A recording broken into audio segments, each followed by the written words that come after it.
Welcome to This Explainer, where we're jumping right into a dynamic that has literally intrigued spiritual seekers for centuries. Think about it for a second. Why are some spiritual mantras shared so openly, published in books, broadcasted to the masses, while others are whispered just once, super quietly from teacher to student? Well, today, we're going to unpack this mystery through the lens of Vedic astrology. And honestly, what we uncover might completely change how you view spiritual knowledge. So the crucial question we really got to ask ourselves right out of the gate is this: why on earth would knowledge that could theoretically benefit the entire world be kept in the shadows? Like, if these sacred sounds are truly tools to elevate humanity, shouldn't they just be handed out freely to everyone?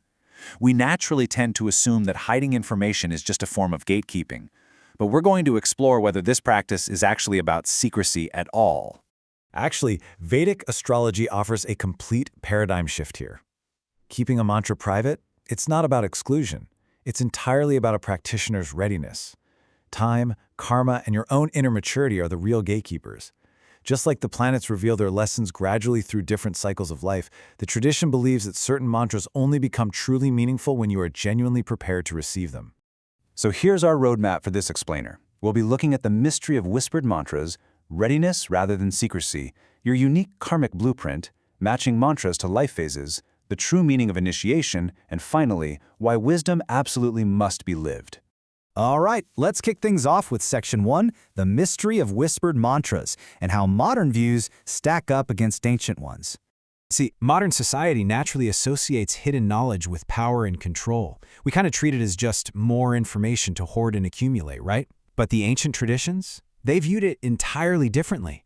They saw hidden knowledge as a matter of inner readiness, maturity, personalization, and actual lived experience. They weren't hiding things just to play some kind of power game. They kept things private to ensure that profound wisdom only took root in someone truly prepared to handle it.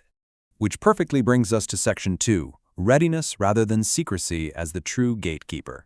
In Vedic philosophy, a mantra is not just some casual prayer you memorize. Think of it kind of like a gym membership.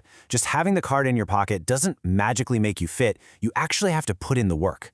A mantra is regarded as a living vibration deeply connected with consciousness itself. Because astrology views the universe as this beautifully interconnected field where planets and human awareness reflect each other, a mantra demands disciplined practice, real preparation, and consistency. It's a tool specifically designed to gradually align your mind with a higher spiritual principle. Let's move right along to Section 3, your unique karmic blueprint, and how astrology fits into all of this. Vedic astrology shows us that absolutely no two individuals have the exact same karmic journey. For instance, you might be deeply engaged in learning patience right now through the heavy influence of Saturn, while someone else is constantly confronting their intense desires through Rahu. Another person might be navigating emotional uncertainty under the moon, or actively seeking out philosophical wisdom through Jupiter. Because your birth chart is completely unique to you, traditional teachers understood that spiritual practices must be highly individualized to create real inner harmony based on the exact lessons you're facing. A random one-size-fits-all mantra? It simply won't cut it. And that brings us to the concept of nakshatras. These are the specific lunar constellations you are born under, and they carry very distinct emotional tendencies and karmic patterns. This idea totally reinforces why spiritual practices can't be identical for everyone. A mantra that naturally resonates with your specific inner disposition, driven by our nakshatra, might remain completely meaningless for the next person over. So in this context, privacy isn't about leaving people out, it's about supreme absolute personalization. Which leads us to Section 4, matching mantras to life phases. Because honestly, timing is everything. This introduces the fascinating concept of dashas. Dashas are specific planetary periods or phases of your life that activate entirely different karmic themes. This means your spiritual needs are not static at all. The practices that worked perfectly for you, say, 10 years ago, might not be what you need today because your planetary phase has totally shifted. Your spiritual practice actually needs to adapt and evolve to match the specific energies you are currently experiencing. Let's put this into practice. If you're going through a really difficult Saturn period, the recommended practice naturally centers on discipline and endurance.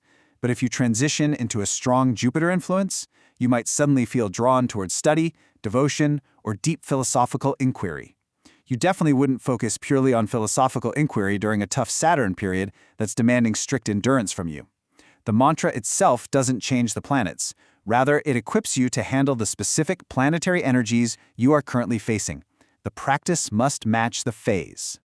That sets us up perfectly for Section 5, the true meaning of initiation, which is about way more than just words. The absolutely crucial piece here is diksha, or initiation. Diksha is fundamentally about commitment and responsibility. It is definitely not just a teacher handing over some secret syllables like a password. It symbolizes the true beginning of a profound inner journey and a highly disciplined daily relationship with the practice. Traditional teachers knew that sacred practices could so easily become mechanical habits if they're repeated without real respect or understanding. Keeping them private and requiring a formal initiation protected the deep seriousness of the practice. This privacy is desperately needed to preserve the tradition, because a mantra is just one piece of a much larger puzzle. You need correct pronunciation, precise rhythm, specific breathing techniques, focused visualization, and clear, powerful intention. Historically, teachers emphasized that all these elements form the whole shebang, an inseparable whole. The privacy wasn't just to hide words for the sake of it. It was to ensure that when you finally received the mantra, you received the comprehensive, hands-on instruction required to actually use it correctly. And finally, Section 6, wisdom must be lived to achieve true transformation. The ancient approach really hinges on this one powerful distinction. Reading about compassion is very, very different from actually becoming compassionate. Wisdom has to mature within you. Astrology mirrors this perfectly, by the way.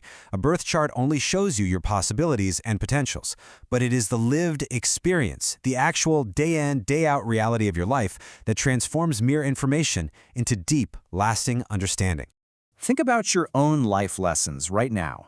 Are you just gathering information, like just learning how to pronounce the words of your lessons, or are you actually putting in the years of steady practice to let that wisdom reshape your mind?